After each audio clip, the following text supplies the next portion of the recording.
सियासत का जो रंग है वो बादल से भी ज्यादा बदलता है, यानी आसमान में बादल छाएंगे तो बारिश होगी, ये लोगों को उम्मीद होती है, लेकिन सियासतदान किसी दरवाजे पर है तो कब दूसरा दरवाजा खटखटा देंगे ये कोई नहीं जानता। चुनाव करीब है लोकसभा के, इसलिए सियासतदान जो है वो गिरगिट की तरह रंग बदल रहे हैं। हमने सीतामढ़ी लोकसभा की चर्चा की थी, आपको बताया था कि वहां पर एनडीए और इंडिया की जो लड़ाई है उसमें कौन उम्मीदवार सबसे आगे आ सकता है। जनता दल यूनाइटेड के टिकट पर चुनाव लड़के सीतामढ़ी के मेंबर ऑफ पार्लियामेंट रहे अर्जुन राय इस वक्त आरजेडी के साथ हैं और हाल के दिनों में वो पूरे सीतामढ़ी के अलग अलग गांवों में, कस्बों में जाकर के लोगों को लालू का संदेश और तेजस्वी के विकास की बात करते रहे हैं। लेकिन अब हालात बदलते नजर आ रहे हैं, इसलिए बदल रहे हैं क्योंकि खबरें ऐसी आ रही है कि अर्जुन राय को पार्टी की तरफ से शायद ये कहते हुए मना कर दिया गया है कि आप इस बार दौर में नहीं है, आपको एनडीए और इंडिया के मुकाबले में पार्टी की तरफ से नहीं खड़ा किया जाएगा।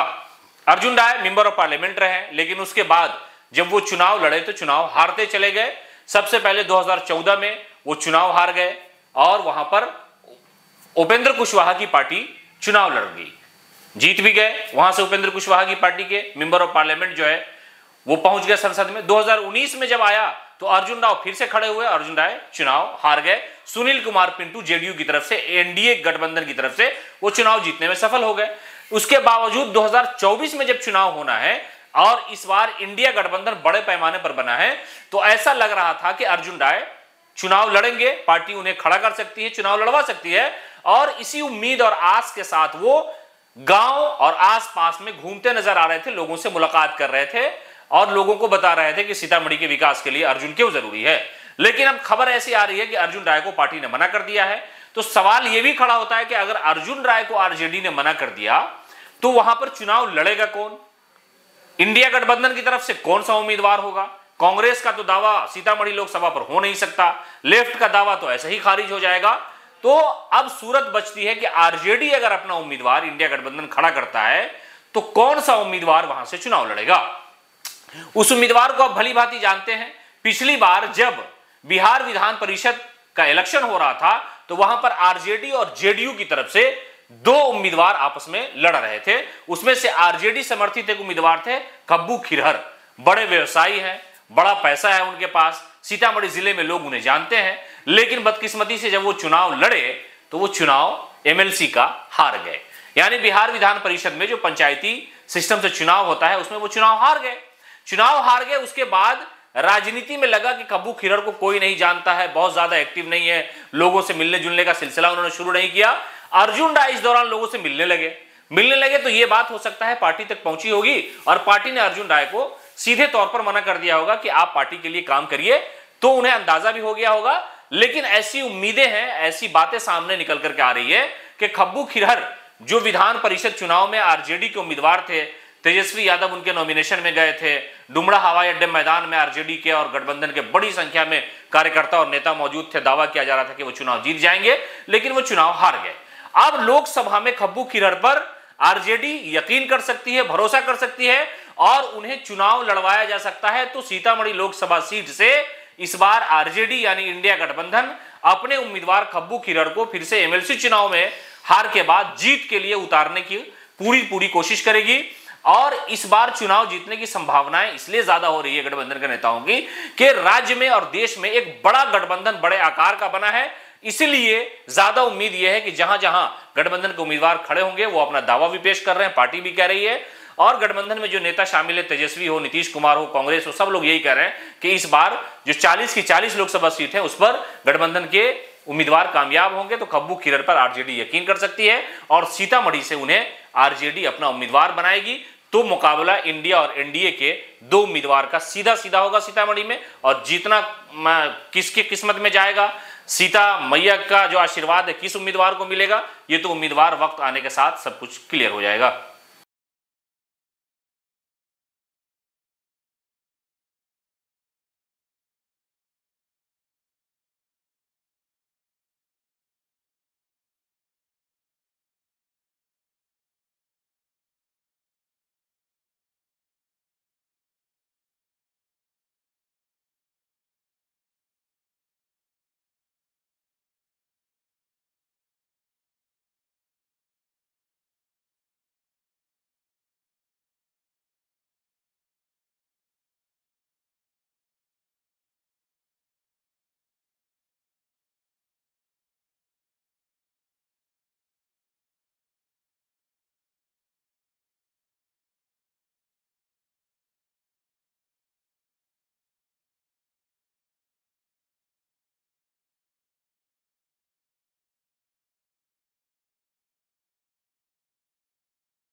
सीतामढ़ी हमेशा चर्चाओं में रहता है, इसलिए फिलहाल चर्चा का विषय बना हुआ है क्योंकि जनता दल यूनाइटेड के वहां से मेंबर ऑफ पार्लियामेंट है सुनील कुमार पिंटू। उनका नाम आपने सुना होगा। जाति आधारित गणना की रिपोर्ट आई और बगावती तेवर नेताजी ने दिखाना शुरू कर दिया। अपनी ही पार्टी के नेता, अपनी ही मुखिया के खिलाफ यानी नीतीश कुमार के खिलाफ उन्होंने जो बयानबाजी की वो विरोध वाला बयान था। उन्होंने कहा कि इसको हम मानते ही नहीं है, जो जाति आधारित गणना की रिपोर्ट आई है उससे हम नहीं मानते हैं। क्यों नहीं मानते? इसलिए कि उनका मानना था कि उनके समाज के लोगों की गिनती कम हुई, जिसकी वजह से आंकड़ा जो पेश किया गया उसमें उनके समाज की गिनती कम बताई गई। दरअसल भारतीय जनता पार्टी के वो नेता रहे हैं, यानी जब उनको टिकट मिला जनता दल यूनाइटेड की तरफ से 2019 के लोकसभा में, उससे पहले वो भारतीय जनता पार्टी के सीतामढ़ी शहर से विधायक हुआ करते थे। उनके जो पिताजी थे शंकर प्रसाद, वो भी बीजेपी और आरएसएस से जुड़े हुए थे। तो स्वाभाविक था कि जब बाप राजनीति में रहेगा, उसी प्लेटफॉर्म पर बेटा भी जा खड़ा होता है। तो सुनील कुमार पिंटू कांग्रेस या जेडीयू या आरजेडी के बारे में कभी नहीं सोचा, लेकिन स्थिति परिस्थिति ऐसी बनी कि उन्हें टिकट दिया गया जेडीयू से और वो चुनाव जीत गए, सीतामढ़ी के मेंबर ऑफ पार्लियामेंट हो गए। लेकिन इस बार उनकी जो डगर है वो बहुत कठिन चल रही है, इसलिए उन्होंने शायद बगावती तेवर इख्तियार कर लिया है और जेडीयू के सीनियर नेताओं ने यह कहना शुरू कर दिया है कि वो कहीं और से हैंडल हो रहे हैं। जबान तो सुनील कुमार पिंटू की है, लेकिन बोल भारतीय जनता पार्टी के हैं। तो कुल मिलाकर के सुनील कुमार पिंटू ने शायद ये ठान लिया है कि वो अब जेडीयू के टिकट पर चुनाव नहीं लड़ेंगे, पार्टी उन्हें टिकट नहीं देगी और वो भारतीय जनता पार्टी से भी उम्मीद लगाए बैठे हैं। लोगों का यह कहना है, लोगों का यह मानना है कि सुनील कुमार पिंटू लोकसभा में भारतीय जनता पार्टी के टिकट पर चुनाव लड़ने चले जाएंगे, जेडीयू उनकी टिकट काट देगी और जेडीयू के खिलाफ उन्होंने जो बगावती बयान दिया, जो बगावती तेवर उनका सामने आया है, उससे तो यही झलकता है। इसलिए कि जेडीयू, आरजेडी, कांग्रेस, लेफ्ट जो भी गठबंधन में नेता हैं, वो इस जाति आधारित गणना को खुशी खुशी कबूल कर रहे हैं और बता रहे हैं कि पिछड़े समाज के इतने लोग हैं, इनके साथ सियासी हिस्सेदारी का मामला है, सामाजिक और शैक्षणिक हिस्सेदारी की बात वो कर रहे हैं। लेकिन आखिरकार सुनील कुमार पिंटू जो मेंबर ऑफ पार्लियामेंट है नीतीश कुमार की पार्टी जनता दल यूनाइटेड से, वो उन्होंने बगावती बयान क्यों दे दिया? पटना में एक रैली क्यों बुला ली? अपने समाज के, तेली समाज के लोगों को बैठा क्यों लिया? तो दरअसल इसके पीछे की कहानी यह है, लोगों का कहना है कि भारतीय जनता पार्टी की वो भाषा बोल रहे हैं और बीजेपी के पिच पर जाकर के जेडीयू के एमपी बैटिंग कर रहे हैं, तो उनका परिणाम, उनका अंजाम वही होगा कि जनता दल यूनाइटेड उन्हें पार्टी से हटा देगी। जब हटा देगी तो वो कहेंगे कि हमें तो टिकट मिला नहीं, पार्टी ने निष्कासित कर दिया और वो भारतीय जनता पार्टी के उम्मीदवार हो जाएंगे। तो ऐसा अनुमान लगाया जा रहा है कि बीजेपी की तरफ से सुनील कुमार पिंटू चुनाव लड़ेंगे, इसलिए उन्होंने बगावती तेवर दिखाना शुरू किया और अपनी ही पार्टी के नेता यानी मुख्यमंत्री नीतीश कुमार के जाति आधारित गणना को डिनाई करते हुए कहा कि हम इसे खारिज करते हैं। बगावती बयान का मतलब होता है एक घर से दूसरे द्वार पे जाना।